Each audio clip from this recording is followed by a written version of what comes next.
Autrefois reconnue comme l'autoproclamée meilleure joueuse du monde du jeu vidéo. Je suis la meilleure joueuse de Warzone. La popularité de Nadia a depuis chuté, ses récentes vidéos obtenant de moins en moins de vues après qu'elle ait été démasquée comme une fraude. Cheater. You're a f***ing cheater.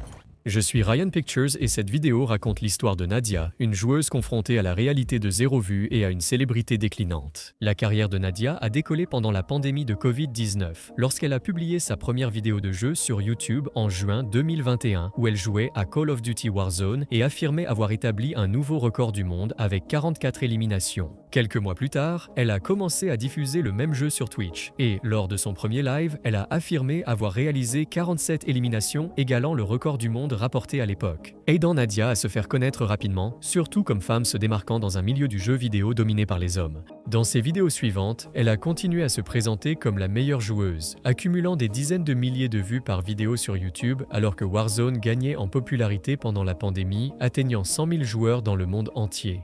Nadia s'est également lancée sur TikTok, présentant son gameplay à des audiences d'au moins 10 000 spectateurs par vidéo, en publiant surtout des extraits courts avec des titres accrocheurs comme la meilleure joueuse de Warzone. Elle a vite gagné en vues et est devenue l'une des plus suivies en ligne. Sur Twitch, la croissance de Nadia a été fulgurante. Partie de zéro, au début de 2021, elle comptait près de 16 500 abonnés à la fin de l'année. À la fin de 2022, son nombre d'abonnés a explosé pour atteindre près d'1 million, avec une audience moyenne de plus de 7 000 spectateurs sur la plateforme en novembre 2022. La popularité de Nadia lui a permis de collaborer avec d'autres créateurs comme XQC et FaZe Swag. Cela lui a même valu une invitation de la part de Call of Duty eux-mêmes pour assister à l'événement de présentation de Modern Warfare 2 et de Warzone 2, un événement sur invitation uniquement réservé aux meilleurs joueurs et à certains créateurs, leur offrant une occasion exclusive de tester le jeu avant sa sortie publique et de démontrer leurs compétences devant la communauté. À mesure que la popularité de Nadia augmentait et qu'elle participait à des événements officiels, les spectateurs ont commencé à examiner son gameplay de plus près, ce qui a fini par révéler l'écart entre son image en ligne et ses performances réelles. Lors de ces directs, sa visée, son suivi et son contrôle du recul paraissaient trop parfaits pour être vrais. En général, la visée dérape avec les mouvements, mais le réticule de Nadia semblait se verrouiller et bouger avec une fluidité anormale. Oh mon Dieu, son contrôle du recul était impeccable, ce qui est rare car les armes dans Warzone ont normalement un fort recul et il est difficile de rester précis. Mais ils ont lancé « Oh, je suis tranquille, je suis tranquille, je suis tranquille, je suis tranquille ». C'est juste... C'est juste... Qu'est-ce que... Fier. Singer? Même lorsque des bugs survenaient, la visée et le suivi de Nadia restaient parfaits.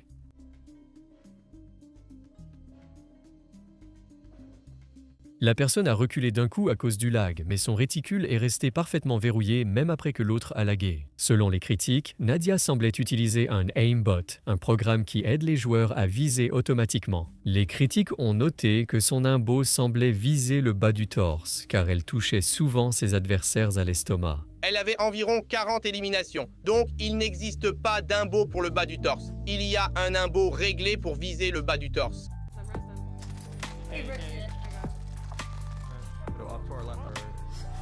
Je l'ai eu. 40, 40, 40. Nera, j'espère qu'il ne me tuera pas. Quand d'autres ont reproduit ces actions, montrant comment les imbos ciblent des zones précises du corps, les résultats étaient très similaires. Non, juste l'estomac. Yeah, just the stomach. So, let's go down. Keep up. Kinda weird.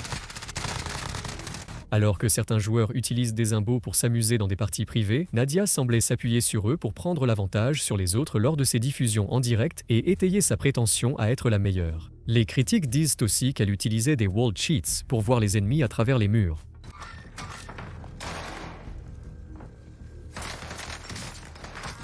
Dans l'extrait, Nadia a tiré sur le mur exactement à l'endroit où se trouvait l'adversaire lorsqu'il est sorti, comme si elle connaissait la position de l'adversaire même lorsqu'il était caché. Dans un autre extrait, Nadia agit de même. Alors que l'adversaire devait être caché dans un bâtiment, Nadia semblait savoir exactement où il était, en le visant délibérément et en suivant ses mouvements à cet endroit. De nombreux spectateurs ont noté que, lors d'un stream en direct de Nadia, elle regardait un autre écran, que certains pensaient être celui affichant les cheats de wallhack. Les joueurs utilisent souvent deux écrans pour les wallhacks, un pour le jeu, l'autre pour afficher la triche et voir les ennemis à travers les murs.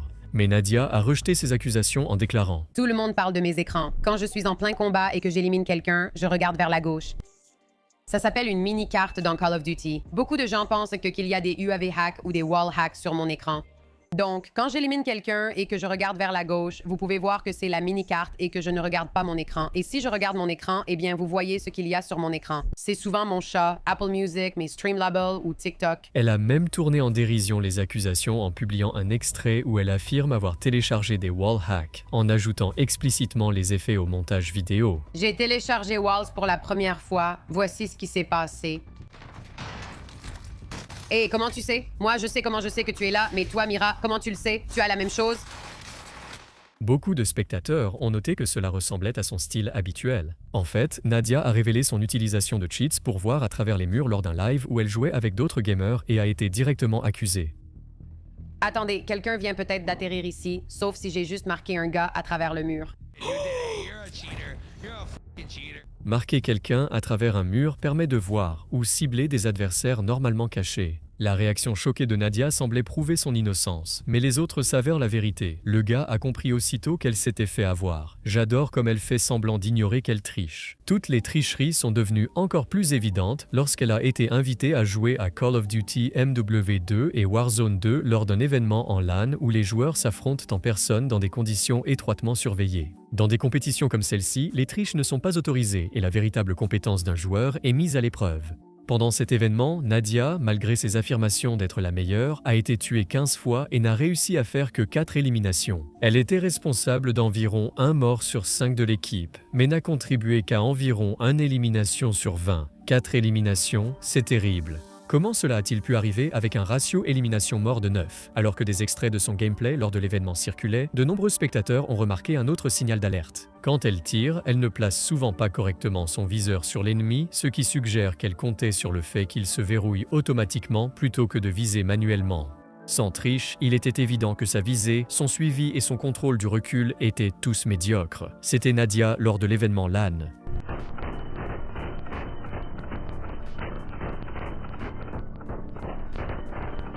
Et voici Nadia chez elle.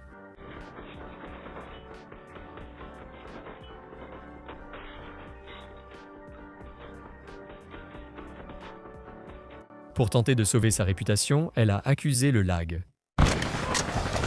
Le lag. Attends, il y a du lag. Attends, il y a du lag. Non, il n'y a pas de latence où elle joue sur un réseau fermé, ce que beaucoup en ligne ont vite tourné en dérision. Nadia mettant ça sur le compte du lag lors d'une LAN fermée, c'est comme dire que le soleil t'a ébloui pendant un match de nuit. Après s'être vantée en ligne et avoir invité tout le monde à regarder sa performance en LAN, Call of Duty m'a invité à Los Angeles le 15 septembre pour jouer au tout dernier jeu, MW2. Que direz-vous quand je diffuserai des clips comme ça en direct sur leur matériel?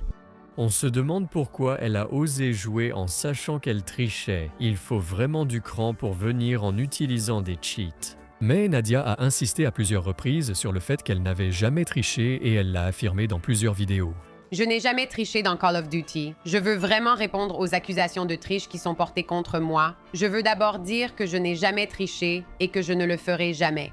Et elle a même tenté de réfuter les accusations en montrant son gestionnaire de tâches pour suggérer qu'aucun programme suspect ne tournait. À ceux qui pensent que je triche, voici mon gestionnaire de tâches.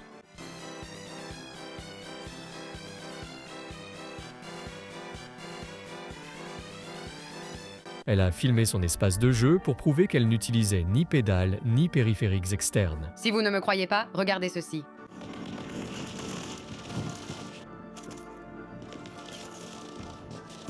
Mais finalement, Nadia a commencé à surfer sur les accusations de triche et à en faire du contenu tout en affirmant qu'elle pouvait aussi bien jouer sans tricher. J'ai décidé de désactiver Limbo pendant une journée pour voir ce que je pouvais faire et j'ai réussi l'un des meilleurs clips que vous verrez jamais. Ce clip pourrait vous faire changer d'avis sur moi et prouver que je suis la meilleure joueuse de Warzone sans tricher.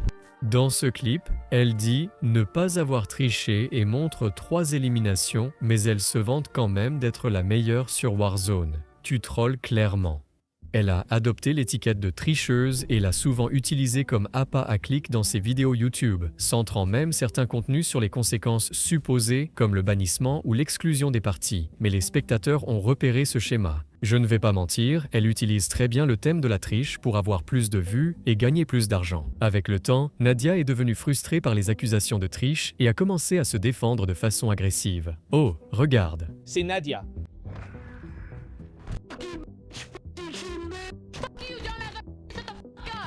En fait, c'est même allé jusqu'au point où Nadia a doxé ses spectateurs en partageant publiquement leurs informations personnelles sans leur permission. Donc, je veux juste dire, Daddy Slayer, je sais que tu as utilisé ton nom comme Daddy Slayer et tu as dit « profite bien des cheats ». Mais ce que tu ne sais pas, c'est que quand tu m'envoies de l'argent sur PayPal, ça me donne en fait ton nom complet. Donc, Charlie. Merci pour le don d'$1. Charlie, j'espère que tu trouveras enfin le temps de faire quelque chose de ta vie, car pour l'instant, tu passes pour un idiot. Bien que le doxing ne soit pas toujours illégal, il est strictement interdit par les règles de la communauté Twitch. En mentionnant le nom complet d'un de ses spectateurs en direct sur le stream, Nadia a franchi cette limite et a violé la vie privée du spectateur. À la suite de ces actions, Nadia a été bannie de Twitch, une sanction qu'elle a affirmé durer 14 jours, mais qui n'a en réalité duré que 6 heures, ce qui a poussé d'autres personnalités en ligne comme Asmongold à réclamer son bannissement définitif de Twitch. Cela devrait être un bannissement permanent. Cela devrait être un bannissement indéfini. Peut-être qu'elle pourrait être débannie après 6 mois, 1 an ou quelque chose comme ça. C'est une personne qui a volontairement, intentionnellement et publiquement partagé les informations privées d'un donateur sans aucune conséquence. Vraiment. 5 heures de suspension, ce n'est pas une sanction.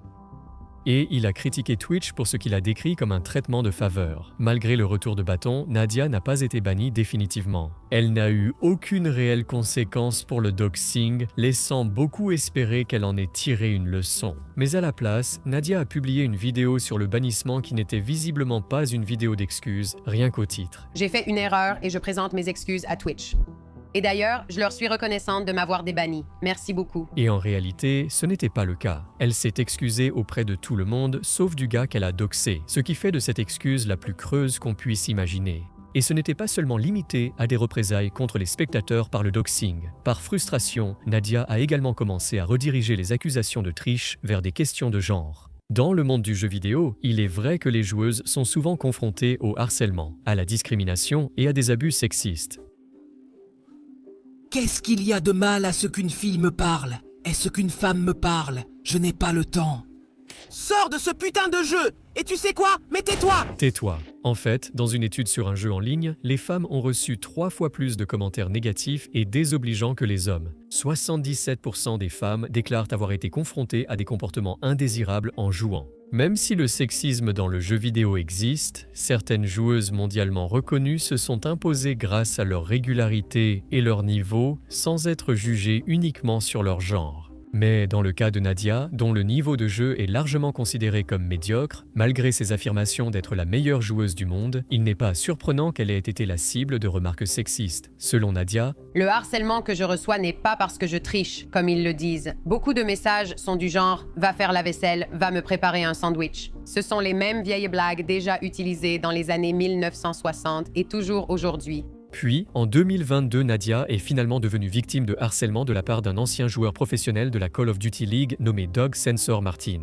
Apparemment, Sensor a dit qu'il allait enfin prouver que Nadia trichait, mais à la place, son accusation s'est effondrée et s'est transformée en une demande en mariage soudaine à Nadia, ce qui a dérouté tout le monde. Sensor voulait juste attirer l'attention. En la demandant ainsi en mariage, il a traité Nadia comme une fille qu'on ridiculise, pas comme une vraie joueuse jugée sur ses compétences. Avec des incidents comme celui-ci, l'affirmation de Nadia selon laquelle elle subit un comportement sexiste pourrait sembler justifiée. Je veux aussi parler du problème qui circule à propos du fait que je sois une femme dans une industrie dominée par les hommes.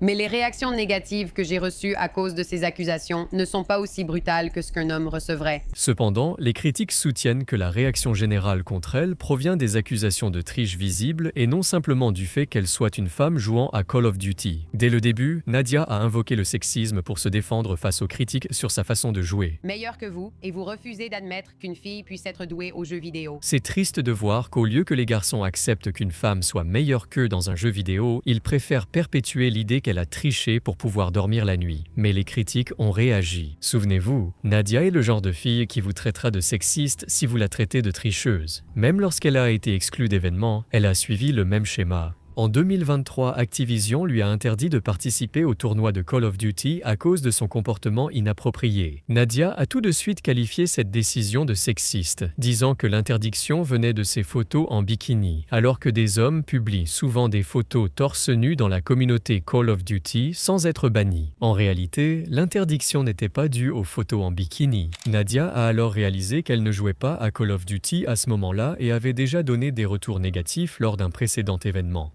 Cependant, malgré cette prise de conscience, beaucoup avaient déjà critiqué Nadia pour avoir rapidement attribué l'interdiction au sexisme au lieu de reconnaître ses propres actions ou de réels problèmes de jeu. Même 2 ans après avoir été exposée comme tricheuse, elle continuait à présenter les critiques et son exclusion des événements Call of Duty comme des attaques contre son genre. Mais cela semble injuste, car Nadia a également montré et critiqué d'autres joueurs pour ce qu'ils sont dans ses vidéos. Par exemple, dans une vidéo TikTok, Nadia a montré comment les membres de la communauté LGBTQ jouent à Warzone. Voici comment la communauté LGBTQ tire.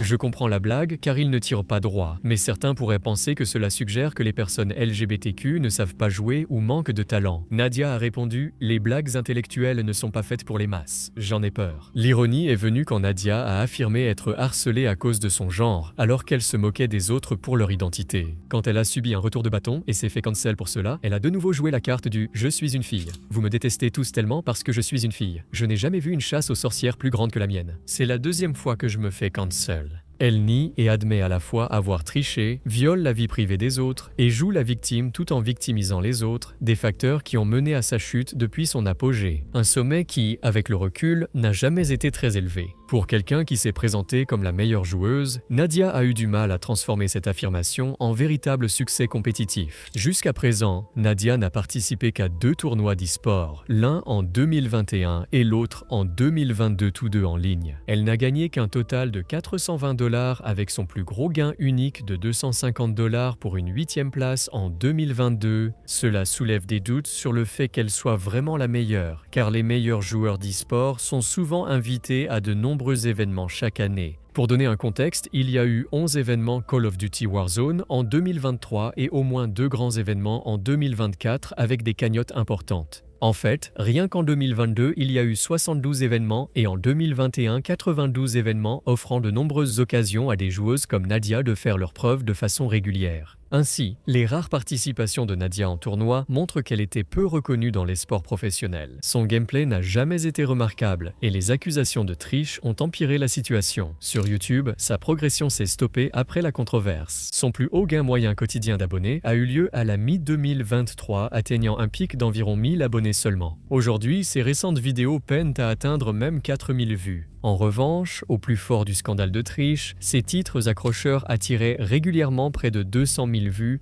bien que ces vidéos ne portaient même pas sur son gameplay réel, mais plutôt sur la controverse qui l'entourait. Cela montre que, dès le début, sa notoriété reposait davantage sur le scandale et le sensationnalisme que sur de véritables compétences ou des succès compétitifs. Twitch raconte la même histoire. Cette année, son nombre d'abonnés a diminué régulièrement, et son audience a suivi la même tendance, atteignant un pic d'environ 4000 spectateurs au début de 2025 avant de chuter encore davantage. Comparé aux années précédentes, ses statistiques sur Twitch sont désormais largement négatives. Moins de spectateurs, moins d'abonnés et moins d'heures de diffusion. Ces récents extraits Twitch n'ont même pas dépassé les 40 vues. Il y a quelques années, les extraits de gameplay de Nadia atteignaient en moyenne 50 000 vues, montrant un réel intérêt pour elle à l'époque. Pourtant, ces extraits courts les plus vus, atteignant jusqu'à 500 000 vues, misaient surtout sur du contenu suggestif plutôt que sur le gameplay réel, montrant que le scandale lui apportait souvent plus d'attention que son véritable talent. On retrouve le même schéma sur TikTok, où ses clips récents atteignent à peine 50 000 vues, alors qu'autrefois ses vidéos attiraient des millions de vues grâce aux polémiques liées à la triche, et non à ses compétences réelles en jeu.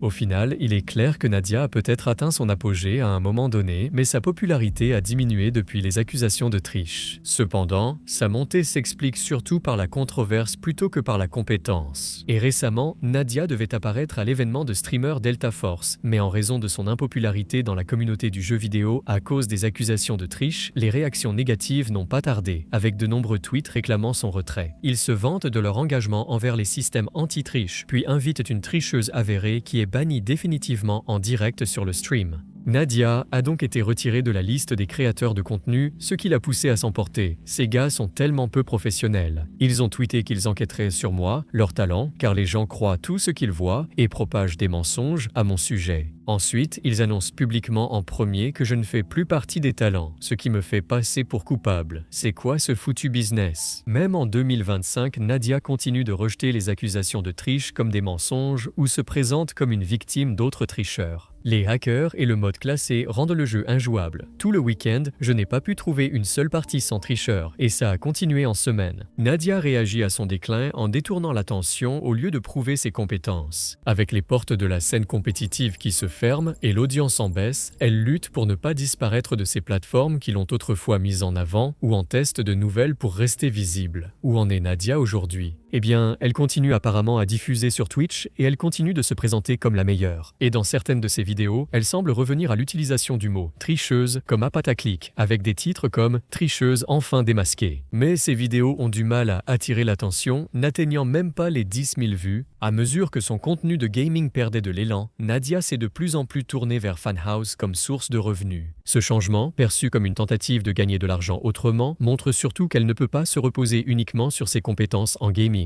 Parce que Funhouse est une plateforme basée sur l'abonnement, similaire à OnlyFans, où les créateurs monétisent du contenu exclusif et sont souvent associés à du contenu suggestif ou à tendance adulte. La décision de Nadia de rejoindre la plateforme a provoqué de fortes réactions négatives chez ses spectateurs. Mais au lieu de répondre aux critiques, Nadia s'est moquée de son public et leur a dit de rester en colère. Sur la plateforme, Nadia a publié des photos suggestives et du contenu sans lien avec le jeu vidéo, contrastant avec son image d'excellente joueuse souhaitant être jugée sur ses performances plutôt que sur son apparence ou son genre. Donc, après tout ce qui s'est passé, Nadia a montré qu'elle a du mal à retrouver son pic, qui était déjà relativement modeste. Elle reste également loin du niveau de joueuse d'élite qu'elle prétend être. Cependant, être accusée de tricherie ne signifie pas toujours que la carrière d'un joueur est terminée. Certains joueurs ont fait face à des accusations similaires et ont tout de même réussi à rebondir, comme Robin Robschool, dont le style de jeu semblait impossible à réaliser sans tricher. Pourtant, il s'est rapidement remis en prouvant son véritable talent. Il en va de même pour les joueuses comme Miss Harvey. Bien qu'elle n'ait jamais été impliquée dans des controverses de triche, elle est un exemple de véritable talent.